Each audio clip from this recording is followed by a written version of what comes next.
Kung nababawasan ang laman ng GCash mo dahil sa auto deduction or auto debit, huwag kang mag-alala dahil sa video na ito ituturo ko sa iyo kung paano ito i-stop na mabilis at madali lang. Tara, simulan na natin.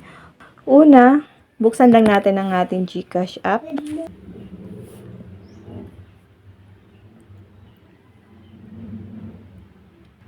Sa home screen, pindutin ang profile na makikita sa lower right corner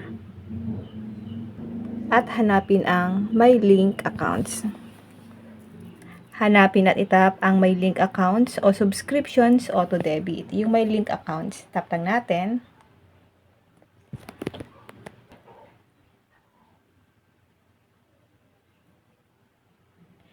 Makikita rin dito ang listahan ng mga nakakonect na subscriptions o merchants na may automatic deductions. Lalabas yan dito guys. Piliin lang ang subscription na gusto mong ihinto at itap ang unlink or cancel subscriptions o disable auto debit. I-confirm ang action para tuluyang ma-stop ang auto deductions. So dito nyo guys makikita once na may nakalink sa inyong mga GCash. Makikita mo dito guys kung may nakalink na application sa inyong mga GCash, and then kapag meron, itap mo lang. Halimbawa guys ito, then tap nyo po yung proceed, and then tap nyo po yung confirm. Pwede naman po guys doon mismo sa ating Play Store. Open lang natin ang Play Store app.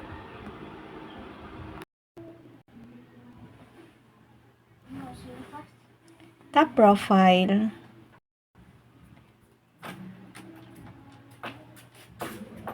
Tap payments and subscriptions, tap subscriptions, then lalabas po dito yung mga applications kung saan nakasubscribe kayo. Then pwede nyo po siyang i-cancel dahil meron man po dyan na nakalagay na cancel. Kung gusto mo, ihinto yung auto deduction sa inyong mga GCash, okay?